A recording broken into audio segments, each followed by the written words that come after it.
Hello everyone, मैं हूं पुनीत शर्मा और स्वागत करता हूं आपके अपने यूट्यूब चैनल विधि मेंटोरा पे।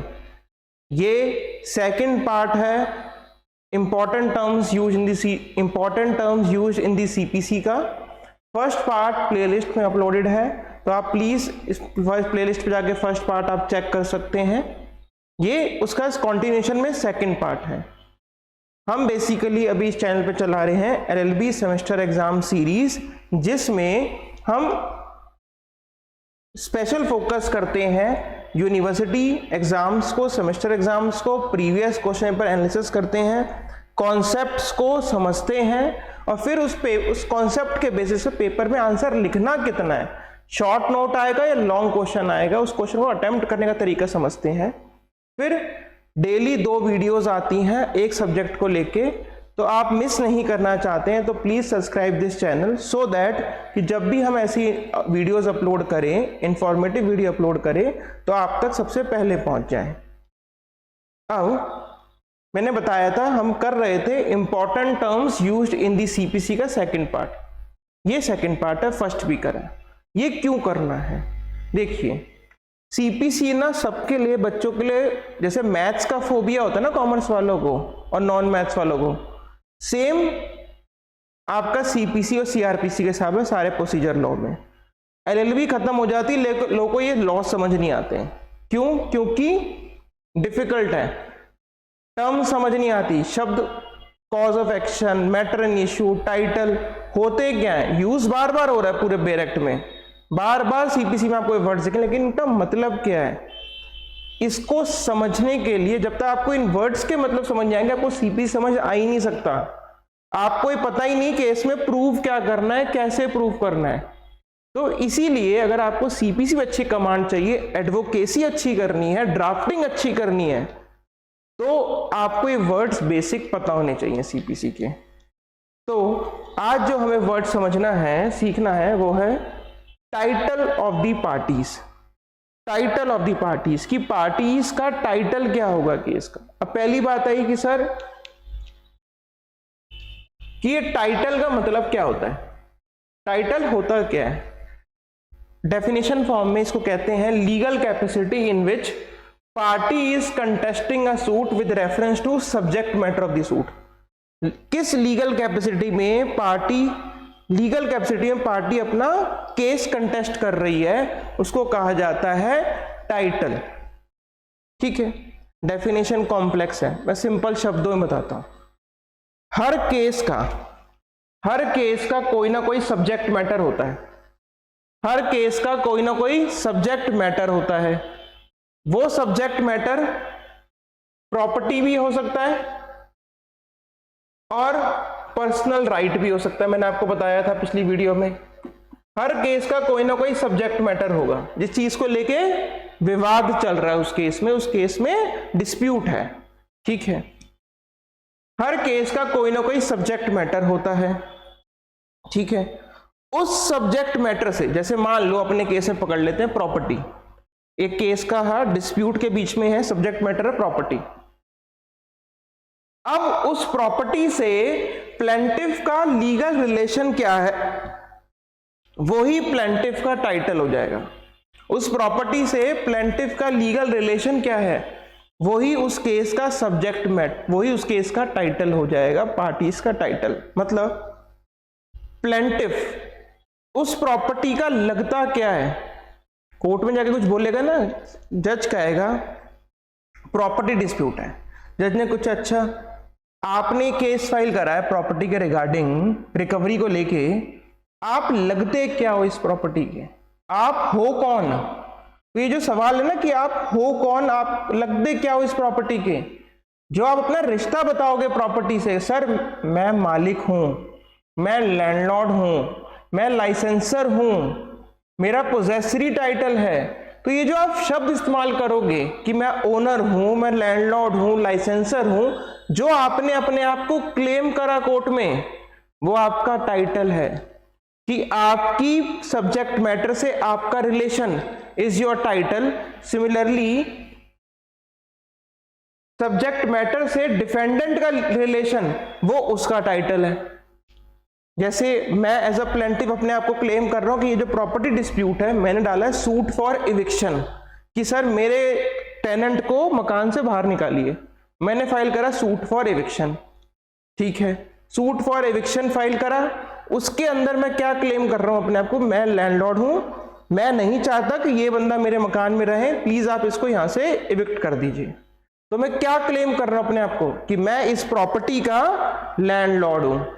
सिमिलरली टेनेंट भी कुछ क्लेम करेगा, बी कहेगा कि सर मुझे इस मकान से मत निकालिए, मैंने टर्म ऑफ टेनेंसी वॉयलेट नहीं करा और मैं टेनेंट हूं, तो देयरफॉर मुझे इस प्रॉपर्टी से नहीं निकालिए।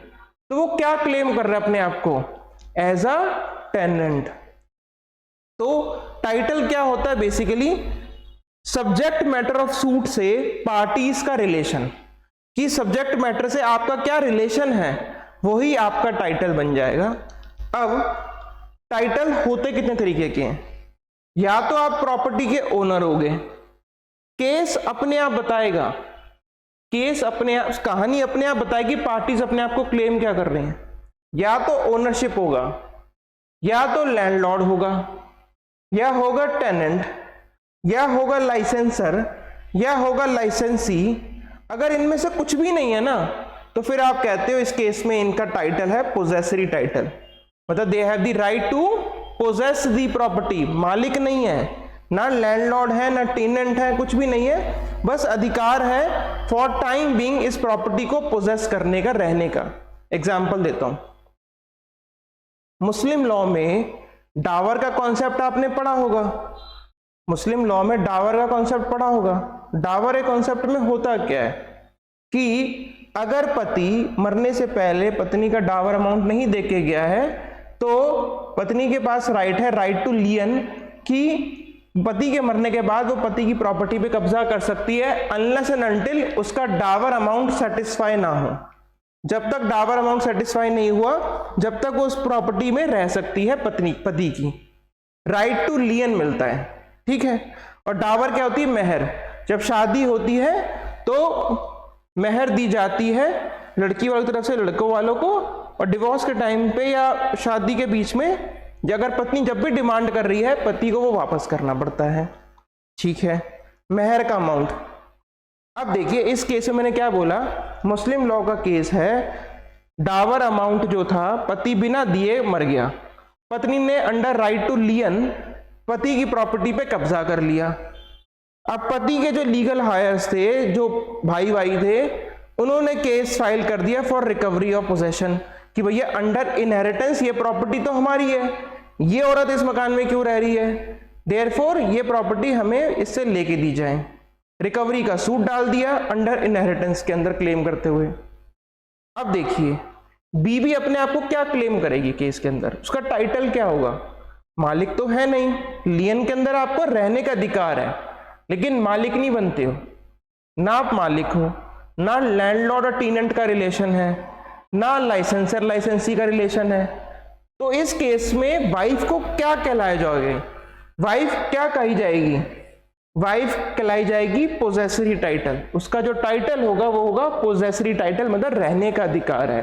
पोजेसरी टाइटल, इस प्रॉपर्टी को पोजेस करने का अधिकार है, तो इसको कहा जाएगा पोजेसरी टाइटल। तो पेपर में कभी कुछ समझना है, इनमें से कोई रिलेशन ना बन रहे हो, तो आपका आंसर होता है पोजेसरी टाइटल। तो आपके क्लाइंट का टाइटल क्या होगा, पोजेसरी टाइटल। और टाइटल होता क्या है, केस के सब्जेक्ट मैटर से आपका लीगल रिलेशन, कि आप लगते क्या हो इस चीज के, इस प्रॉपर्टी के लगते क्या हो, वो आपका टाइटल होता है, आपका क्या रिलेशन है, ठीक। अब अगर आपको ये इंफॉर्मेशन अच्छी लग रही हो तो please subscribe this channel, so that कि हम ऐसी वीडियोस और लाते रहें। पूरा सीपीसी प्लेलिस्ट के थ्रू आपको मिल जाएगा, हमने बड़े सिंपल फॉर्म में समझाया हुआ है, जो आपको एलएलबी सेमेस्टर एग्जाम्स में आपकी मदद करेगा। अब एक और टॉपिक है, एक कॉन्सेप्ट और है, मैटर इन इशू। ये वर्ड भी सीपीसी में बार बार आता है, रेस जुडिकाटा लगेगा या लगेगा देखा जाता है, तो उसमें भी वर्ड आता है मैटर इन इशू, सेम होने चाहिए। अब बात आती है मैटर इन इशू होता क्या है। मैटर इन इशू जो है बेसिकली एक ऐसा फैक्ट है या ऐसा प्रोसेस है जिसके थ्रू आपने अपने लीगल राइट को एक्वायर करा है, कोई ऐसी चीज या कोई ऐसी बात जिसके थ्रू पार्टीज ने अपने लीगल राइट को एक्वायर करा है, वो इस केस का फैक्ट मैटर इन इशू है। सिंप्लीफाइड फॉर्म में बताता हूं, बहुत आसान। देखो, हर केस का कोई ना कोई सब्जेक्ट मैटर होता है, ठीक है, प्लस केस में कोई ना कोई लीगल राइट होगा, ठीक है, आपका लीगल राइट होगा, फिर आपका कोई ना कोई टाइटल भी होगा केस का। जैसे मान लीजिए प्रॉपर्टी डिस्प्यूट है, प्रॉपर्टी डिस्प्यूट है तो case subject matter property right. Legal right क्या वायलेशन हुआ है? डिस्पोजेस, कि मेरे क्लाइंट को मकान से डिस्पोजेस कर दिया गया, ठीक है। इस सब्जेक्ट मैटर का आपका कोई टाइटल भी है। टाइटल क्या है? आप मान लो आप कह रहे हो अपने आप को ओनर, कोर्ट में जाके बोला आपने कि सर ये जो प्रॉपर्टी डिस्प्यूट है ना, मैं इस प्रॉपर्टी का ओनर हूं। जैसे आप बोलोगे ना कि मैं इस प्रॉपर्टी का ओनर हूं, लैंडलॉर्ड हूं, लाइसेंसर हूं, अगला सवाल जज का ये आएगा, कैसे? कैसे? आप कह रहे हो कि आप ओनर हो, लैंडलॉर्ड हो, लाइसेंसर हो, लेकिन कैसे?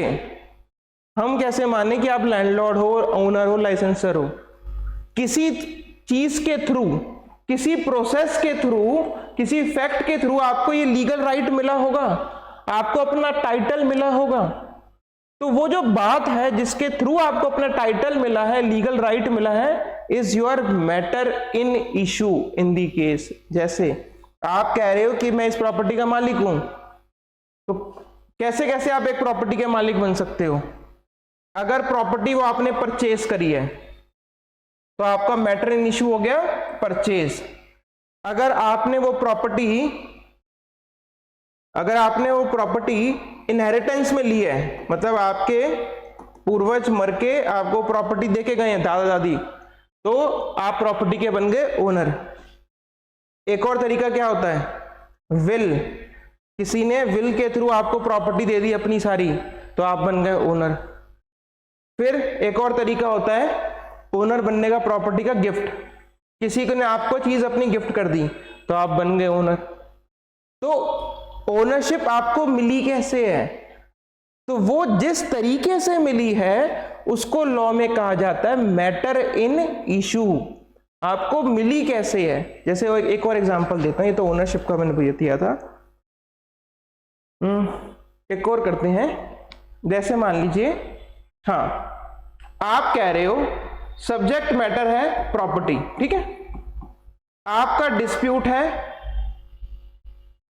आपने सूट फाइल करा फॉर इविक्शन, आप अपने आप को क्लेम कर रहे हो लैंडलॉर्ड।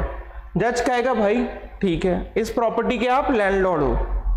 कैसे लैंडलॉर्ड हो? हम कैसे माने कि आप लैंडलॉर्ड हो? तो आप क्या दिखाओगे? Rent agreement. तो आपके इस केस का मैटर इन इशू क्या है?